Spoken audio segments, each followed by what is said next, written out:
doctor les dijo, vamos a hablar de los síntomas neuropsiquiátricos en la enfermedad de Parkinson. Ya que sabemos, no tengo conflicto de intereses con esta charla, esta es la pequeña agenda.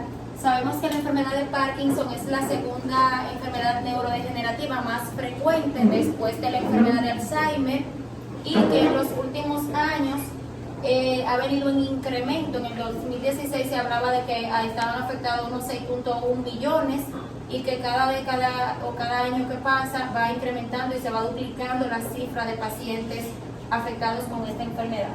Es un trastorno neurodegenerativo crónico que afecta a más del 1% de los pacientes de 65 años o más. Se provoca por una pérdida de neuronas dopaminérgicas en la sustancia negra y se define generalmente o se definía generalmente por los síntomas motores que todos conocemos, como son la bradicinesia, la rigidez y el temblor y la alteración de la marcha. Pero con el paso de los años se ha ido investigando y se ha demostrado que estos pacientes tienen una carga importante de síntomas neuropsiquiátricos, de síntomas no motores, pero en especial de síntomas neuropsiquiátricos, que es lo que vamos a abordar en esta plática. Entonces, esto fue un modelo publicado por Brack y colaboradores, donde él describe unos factores de riesgo y unos signos y síntomas que son muy específicos para las sinucleinopatías, como son el sexo masculino, la exposición a químicos, en especial los pesticidas, están muy en relación directa como agente causal o factor de riesgo para la enfermedad de Parkinson. También está la historia familiar, los polimorfismos genéticos y lo que es las mutaciones genéticas. Hay 7 genes que son los más frecuentes: el SCNA, el BPS35 y el LRRK2, que son autosómicos dominantes, y ya dentro de los recesivos está PARC1, PARC5, PARC7 y el GBA, que es el gen de la glucocerebrosidasa, que es el que provoca la enfermedad de Gaucher. Esos son los 7 genes más frecuentes, que están en aproximadamente un 15% de los pacientes con Parkinson, que recuerden que antes pensábamos que era una enfermedad totalmente esporádica y ahora sabemos que no. Entonces, los síntomas y signos propuestos por Brack, que pueden presentarse de forma prodrómica, son la constipación, depresión y ansiedad, los cambios a nivel cognitivo, la disfunción olfatoria y genitourinaria, la hipotensión ortostática, los signos motores leves y el trastorno de conducta de sueño REM. Ya la otra parte del cuadro, que son las anormalidades en biomarcadores, están a modo de investigación, por eso no lo voy a mencionar en detalle. Entonces, dentro del mapa conceptual propuesto por Brack, ellos hablan de que cuando hay depósito de alfa-sinucleína en algunas estructuras del cerebro, en especial el tallo cerebral y la neocorteza, es que se van a ir produciendo los síntomas. Entonces, cuando hay depósito a nivel del bulbo y en las áreas olfatorias, lo que vamos a tener es disfunción olfatoria, constipación, hipotensión ortostática y síntomas genitourinarios. Cuando se afecta el puente, además de lo anterior, vamos a tener trastorno de conducta del sueño REM, somnolencia, depresión, ansiedad y cambios cognitivos. Y ya cuando se afecta el mesencéfalo, es decir, ya tenemos el tallo cerebral completo, tenemos los síntomas previos más los síntomas motores, como son la rigidez, la bradiquinesia y el temblor. Pero cuando tenemos afectación de la neocorteza y del tallo ya todo completo, que tenemos una pérdida neuronal severa, es que aparecen los síntomas neuropsiquiátricos. Sin embargo, se habla de que algunos de estos síntomas neuropsiquiátricos pueden estar en fase prodrómica, y eso es lo que se sigue investigando. Entonces, esta imagen es siempre como muy típica en este tipo de presentación, porque la punta del iceberg solamente va a representar lo que son los síntomas motores, como es la rigidez, la bradicinesia y el temblor. Pero aquí debajo están todos los síntomas no motores que afectan la calidad de vida del paciente y que muchas veces no le prestamos la atención que amerita. Entonces, dentro de la neurobiología, de los síntomas neuropsiquiátricos, ya entrando en el tema, habla de que hay cuerpos de Lewy subcorticales y otros cambios neurobiológicos, como son cuerpos de Lewy difuso, en el prosencéfalo, en las áreas límbica y neocortical, cambios dopaminérgicos a nivel nigroestriatal y cambios en neurotransmisores no dopaminérgicos, como es a nivel colinérgico, serotoninérgico y adrenérgico. Entonces hay factores también como la inflamación, la disfunción del eje intestino-cerebro, la enfermedad de pequeños vasos y la genética que le mencioné previamente, probablemente contribuyen a estos tipos de síntomas neuropsiquiátricos. Por ejemplo, en el gen de la GBA, que es muy frecuente aquí en los pacientes que se están investigando en el estudio genético, estos tienen mucho deterioro cognitivo. Las formas monogénicas de la enfermedad de Parkinson van a variar en términos neuropsiquiátricos y, bueno, como dije, el GBA tiene síntomas más graves y con una progresión más rápida que los pacientes que tienen la mutación del LRRK2, que es autosómica dominante, y aún así el otro es peor. A nivel de la cognición, en los estudios transversales se pensaba que solo el 30% de los pacientes con enfermedad de Parkinson presentaban demencia. Sin embargo, se han hecho estudios longitudinales donde se sabe que una cantidad abrumadora de pacientes puede presentar demencia a lo largo de la enfermedad, que esta puede aparecer 1 o 2 años antes del diagnóstico y años también después. Se estima que después de los 10 años del diagnóstico, más del 50% de los pacientes con Parkinson desarrollan demencia. Y hasta 1/3 de los pacientes con enfermedad de Parkinson tienen trastorno cognitivo leve. Entonces, en cuanto a la demencia en el Parkinson, tenemos los criterios diagnósticos. Bueno, estos criterios, vamos a decir, ellos lo tienen en sentido en general, interfieren con la capacidad de funcionar en el trabajo o en las actividades habituales. Hay un deterioro de un nivel previo del funcionamiento, o sea, no es igual el paciente 2 años antes que ahora, no hay delirio ni trastorno psiquiátrico, se diagnostica por antecedentes y exámenes e involucra al menos 2 dominios cognitivos, como puede ser memoria, razonamiento y juicio, alteración visoespacial, lenguaje, personalidad, conducta y comportamiento. Ya los criterios diagnósticos como tal de la demencia de la enfermedad de Parkinson dice que es muy parecida a la demencia de cuerpos de Lewy, pero primero los pacientes tienen enfermedad de Parkinson y esta está presente por lo menos 1 año antes del diagnóstico, pero del 2015 para acá se está realizando un consenso, por lo que yo le acabo de mencionar, de que esta puede aparecer en fase prodrómica y es un poquito difícil, vamos a decir, de distinguir de la demencia de cuerpo de Lewy. También tiene que haber un Parkinson establecido, que haya síndrome de demencia, un perfil cognitivo diferente al de la enfermedad de Alzheimer y trastornos del comportamiento como apatía, depresión y ansiedad, alucinaciones y delirios y somnolencia diurna. Entonces aquí tenemos una gráfica donde fue un estudio que evaluaron el riesgo de demencia en la enfermedad de Parkinson, donde el 83% de 149 pacientes con enfermedad de Novo a los 20 años tuvo demencia. Los factores de riesgo fueron el inicio de la edad, a más temprano el diagnóstico, mayor desarrollaron la demencia, los que tenían deterioro cognitivo leve al inicio de la enfermedad y también los pacientes que tenían alucinaciones y los pacientes del predominio rígido acinético eran más proclives a desarrollar demencia. Entonces, en cuanto al tratamiento de la demencia en la enfermedad de Parkinson, el tratamiento de primera línea en este estudio y en los que se han hecho a posteriori es los inhibidores de la colinesterasa como la rivastigmina. Es preferida en parches, o sea, es mejor en parches que en píldoras. Es el medicamento que está aprobado en demencia, porque ya cuando es deterioro cognitivo en Parkinson solamente se han hecho estudios que han aprobado su uso en pacientes que tienen APOE4 positiva, que retrasa la progresión a 2 años, pero si no tienen este factor, solamente se trata la demencia como tal. El donepezilo dice que podría funcionar, pero la insuficiencia la evidencia es insuficiente, pero es mejor tolerado que la rivastigmina. Entonces, por eso lo utilizamos en pacientes que no toleran rivastigmina.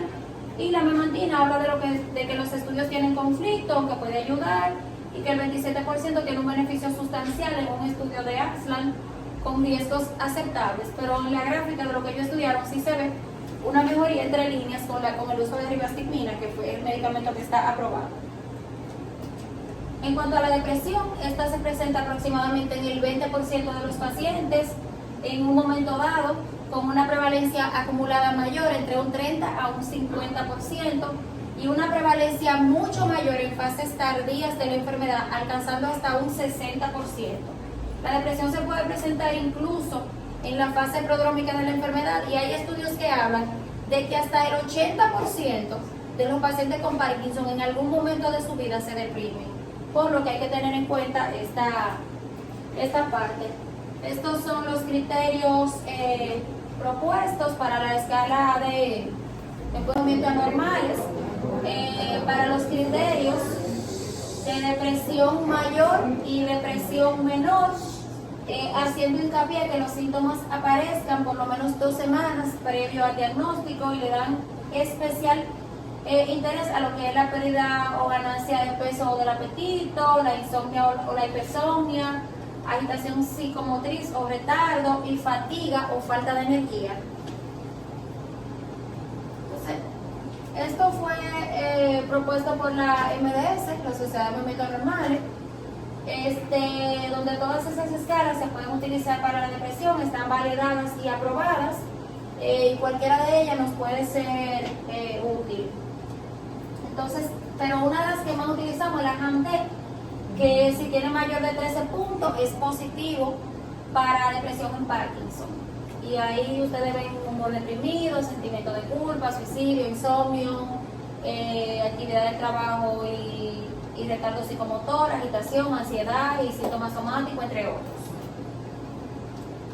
Esta es otra escala, que es la de depresión, la geriátrica, que es un poco más corta para nosotros, ¿verdad? Que no tenemos tanto tiempo en la consulta. Se la podemos realizar a nuestros pacientes y es mucho más fácil de saber si tiene depresión o no en el Parkinson y poderse referir a ustedes los psiquiatras. Entonces, el manejo de la depresión en Parkinson, según la MDS, ellos evaluaron que la venlafaxina y la paroxetina son los tratamientos de elección, y también el pramipexol, que es un agonista de la dopamina, tiene un efecto beneficioso en la depresión en Parkinson.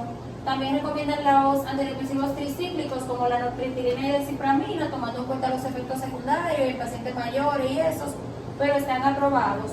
Y para casos refractarios se utiliza la terapia electroconvulsiva, está aprobada también en pacientes con enfermedad de Parkinson. En cuanto a la ansiedad, entonces continuando con la ansiedad, tenemos que el 30 al 35% de los pacientes con Parkinson tienen ansiedad en un momento dado, y 1/3 de ellos tienen los criterios para más de un trastorno de ansiedad. Esta se presenta comúnmente como trastorno de ansiedad generalizada, pero también ataques de pánico, fobia social y agorafobia, y la frecuencia es comórbida con depresión en aproximadamente el 65 al 90% de los casos. Entonces, hasta la fecha, la única evaluación específica de la ansiedad en Parkinson es la escala de ansiedad de Parkinson, así mismo se llama, que es una escala de autoinforme de 12 ítems que incluye los dominios de ansiedad persistente, ansiedad persistente, ansiedad episódica y conducta de evitación. Continúa. Tienen un corte de 8.5, es en escala, lamento que no se haya visto bien. Y con el corte ahí tenemos el diagnóstico. El manejo de la ansiedad, ellos dicen, la MDS, que se maneja en conjunto con la depresión, pero ellos usan los inhibidores selectivos de la recaptación de serotonina, y en algunos casos han utilizado el lorazepam y el alprazolam con buenos resultados.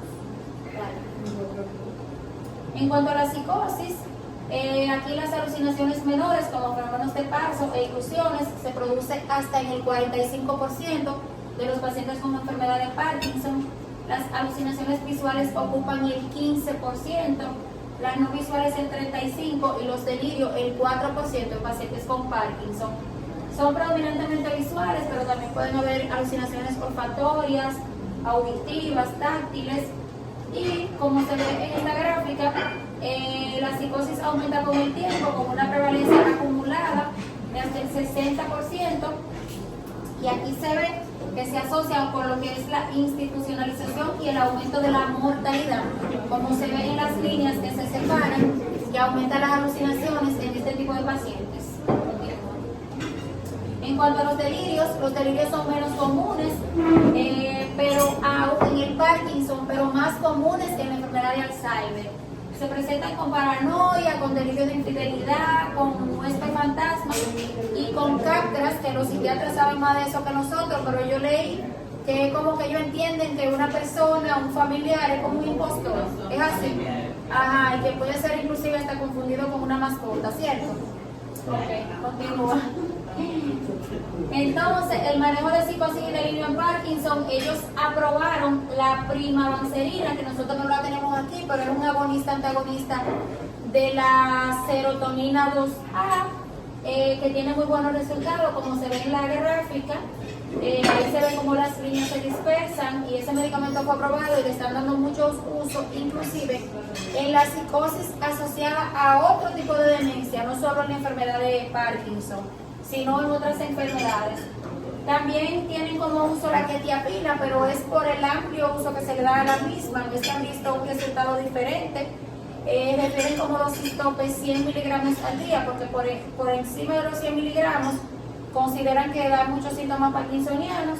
Y también la clozapina, aunque sabemos los riesgos que tiene la clozapina de granulocitosis y eso, pero también está aprobada para la psicosis en trastornos del movimiento como la enfermedad de Parkinson. En cuanto al trastorno del control de impulso, como la ludopatía, la compra, la conducta sexual y la alimentación patológica, esta se presenta en el 14%, con una incidencia acumulada a 5 años hasta del 46%. Como la mayoría sabemos aquí, está relacionada más con el uso de agonistas de la dopamina, como el pramipexol, en la enfermedad de Parkinson. También está el síndrome de desregulación de la dopamina o uso compulsivo de medicamentos para el Parkinson. Y el bonding, que es una actividad repetitiva no dirigida a un objetivo, que se superponen con los trastornos del control de impulso, pero ocurren principalmente con dosis muy altas de levodopa.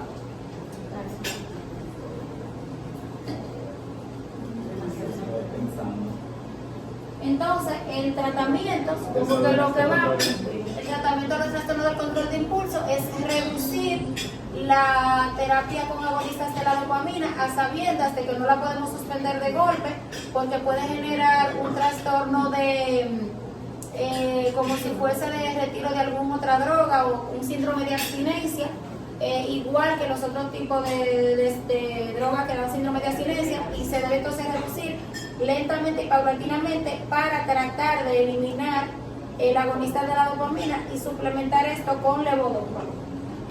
Entonces, eso fue un estudio que se hizo de 1000 y pico de pacientes, donde 9 tenían juego patológico y 8 de ellos, de los que desarrollaron trastorno del control del impulso, estaban con pramipexol, o sea, con agonista de la dopamina. Entonces sabemos que el agonista de la dopamina es un gran propulsor de esta patología, o de esta condición. Continúa. Esa es la escala de evaluación que se usa para el trastorno del control de impulso, que se llama QIP-RS, donde se le cuantifica con qué frecuencia, impulso, deseo excesivo, dificultad para controlar o poder recortar, esconder, mentir, acaparar, robar o endeudarse para continuar con la actividad de juego compulsivo, de sexo, de comprar, de comer, pasatiempo o uso excesivo de medicamentos, ya que sabemos que la levodopa se va agotando por el fenómeno de wearing off, que se va durando, va teniendo menos efecto, y entonces el paciente, bueno, necesita más y más, y en vez de usarla cada 4 horas, como se lo indicó el médico, la usa cada 2 y así, y entonces llegan a este fenómeno. Continúa. El manejo dijimos que disminuye los agonistas de la dopamina. Continúa.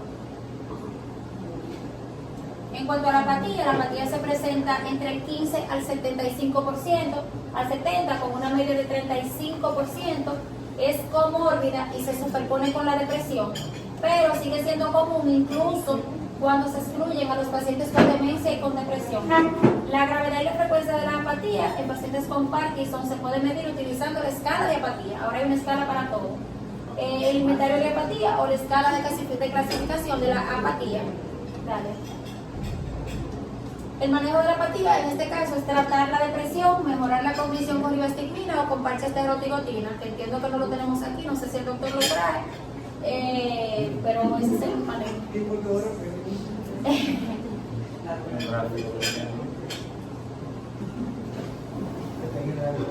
Esto fue un estudio donde se vieron los trastornos neurocognitivos o neuropsiquiátricos en pacientes con enfermedad de Parkinson, donde se observó que la depresión era mucho mayor, luego la apatía, luego la ansiedad, y ya menos frecuente era la psicosis y el trastorno del control de impulso. Este fue otro estudio donde se evaluó el impacto de la comorbilidad psiquiátrica en los pacientes con Parkinson. Este estudio fue publicado ahora en abril del 2024. Ellos dividieron las manifestaciones neuropsiquiátricas en 3 grupos: trastorno del afecto como depresión y ansiedad, trastorno de la percepción y del pensamiento como alucinaciones y otras experiencias psicóticas, y trastornos de la motivación como son el trastorno del control de impulsos y la apatía. Entonces ellos incluyeron adultos con diagnóstico de enfermedad de Parkinson idiopático, también que tuvieran cualquier condición o síntoma psiquiátrico asociado al Parkinson, y los resultados fueran cualquiera que denotara el pronóstico de la enfermedad, la progresión de la enfermedad, el deterioro cognitivo, entre otros. Y fue revisado por pares. Ese metaanálisis contó con un total de 55 estudios, donde resultó, dale hacia adelante. El resultado de ese análisis, que fue publicado ahora en abril de este año, es que la psicosis, la depresión y la apatía en el Parkinson se asocian con al menos un resultado adverso, como es el deterioro cognitivo, la progresión de la enfermedad y la discapacidad, que por eso los médicos deben considerar estas comorbilidades psiquiátricas como marcadores de un peor pronóstico en pacientes con Parkinson, y que constituyen una importante carga de enfermedad en las personas que la padecen, y que obviamente hay evidencia de que afectan negativamente a la calidad de vida. O sea, estamos hablando de que fue un estudio multicéntrico, que se cogieron 55 estudios de diferentes países, y esos fueron los resultados, y nosotros sí lo sabemos y lo vemos a diario, de que estos síntomas neuropsiquiátricos afectan la calidad de vida del paciente. Entonces, la terapia en estudio que se tienen para los síntomas neuropsiquiátricos son el DBS, la neuroestimulación y la terapia electroconvulsiva, que se están utilizando cada vez más en la práctica clínica, y que se han visto en estudios que, aunque se utilizan para algunos síntomas del Parkinson, también mejoran otros síntomas no motores, entre ellos algunos de los neuropsiquiátricos. También hay un interés creciente en otras intervenciones no farmacológicas, como el ejercicio, el yoga, la atención plena y la meditación, pero esos son como terapias complementarias, porque como sabemos que no tienen ningún efecto secundario, los pacientes quieren siempre hacerla, y a sabiendas de que no hay un tratamiento que retrase la enfermedad de Parkinson, y que sí se ha demostrado que el ejercicio lo hace, pues se recomienda que siempre los pacientes tengan estas terapias complementarias. Entonces, en conclusión, los síntomas neuropsiquiátricos en el Parkinson y los síntomas no motores en general han ganado reconocimiento recientemente y son tan incapacitantes como los síntomas motores. Sin embargo, están asociados con malos resultados a largo plazo y son una carga significativa para el cuidador, y requieren una experiencia especial para un manejo óptimo. Y la alta prevalencia de los síntomas neuropsiquiátricos en Parkinson sugiere que se podría considerar un trastorno neuropsiquiátrico prototípico, por lo cual es bueno que todos estemos enterados de todas estas cosas, y necesitamos la ayuda de ustedes y de todos. Bueno, hasta aquí es cuando...